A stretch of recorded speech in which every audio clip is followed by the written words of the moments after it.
Why do you want to marry? Yeah. Okay. Is it that you want to procreate your lineage? Right. If that is the case, deliberate. You have to know. You have to know. Because you are now going into a relationship. You go into a relationship, you have to know how much are you going to employ in that relationship? How much is the other person going to employ in their relationship with you to make both of you grow together? Or is it that one is taking from the other, the more, and then when you have no more, they leave you? Now, that is the typical thing, as you asked me about today. People just see today for today. I want this woman because she comes from a rich family. Well, I want this guy because he has money. The minute you stop having the money, they disappear. Why? Because the source of funds have dried up. The love died almost immediately you sign on the dotted line. It's a marriage certificate. It's a contract. It really is a contract. And that's why many people now have pre-nuptial contracts. In that we meet, if you really love me and you really care for me and you really want to support me, don't touch my money and I don't touch yours. It's a prenuptial. So that we know that you're in it for real, right? But if you're not in it for real, what happens is that you just marry and the next thing you start to find yourself under pressure.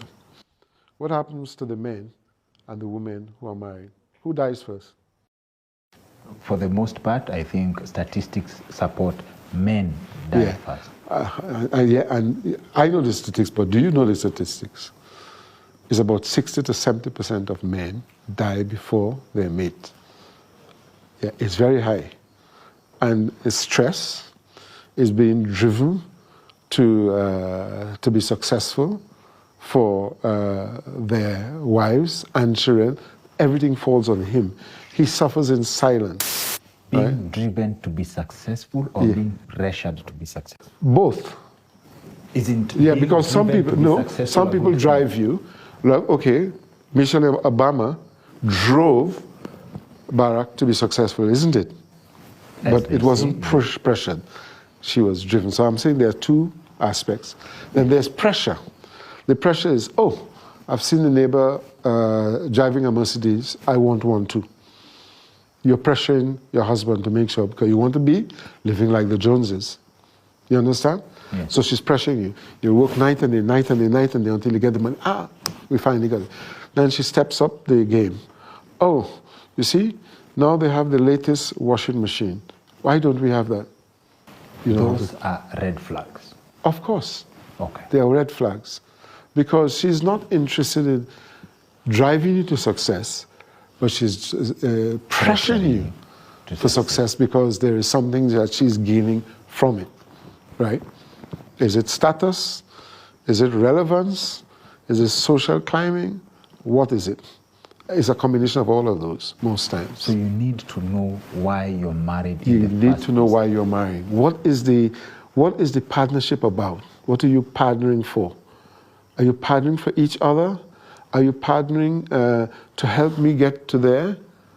Are you partnering because we need to have children and take care of them? What are you partnering for? It's just like any other partnership, any other business. Why do you go into business partnership? The correlation of you are bringing something to the table, I'm bringing something to the table, we'll be successful together, isn't it? Does this mean if people are honest about their terms of engagement, marriage would be more successful in this sense? When you meet on the table, when you're on the table and you're like, I just want money.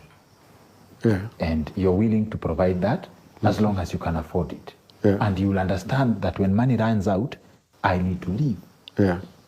You will understand the terms of engagement in advance. If you wanted to get into an arrangement of a relationship and all you want is you're probably just, your blood has collected in one organ, you know from the start. So let us go back to what I will call different cultures.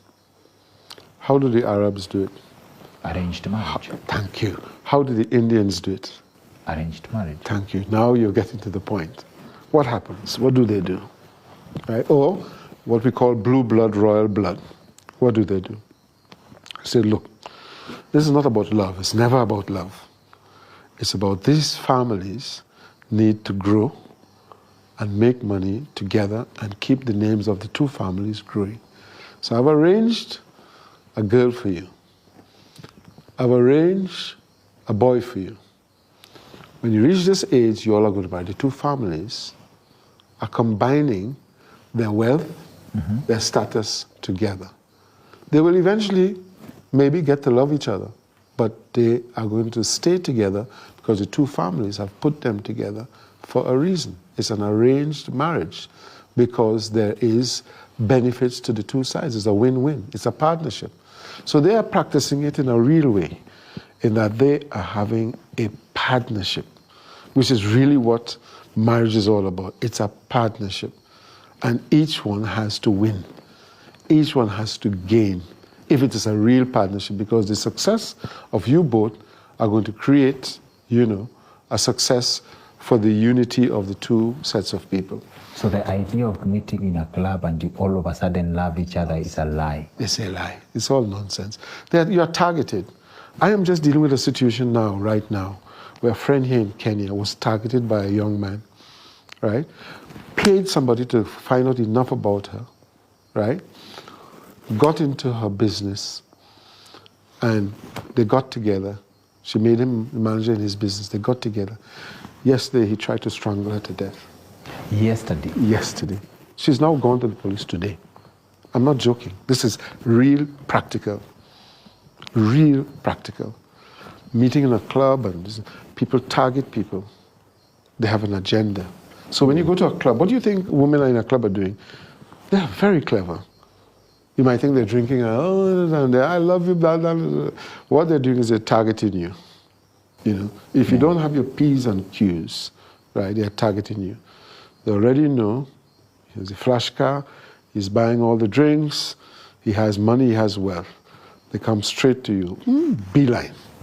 And it goes both ways. There are women who are also targeted the same way. Well, I would say to a lesser extent, because most times the wealthy women, right, are either already married or, right, they're on the lookout for maybe a toy boy or, sugar mommy, cougar, right? Yeah. But mostly, because of the way relationships work, is the man is on the lookout, right? Yeah. Because he's looking, it's animal instinct. We're looking to capture. Yes. We look to capture and to own and to control. That's the main thing, because, that is what you see as a man. But the women also see you as a potential husband, in inverted commas, to take care of them, look after them, take care of all their needs, even if they have nothing. All they have is painted lipstick, painted face, a nice body shape, and to keep that shape, and you're hooked.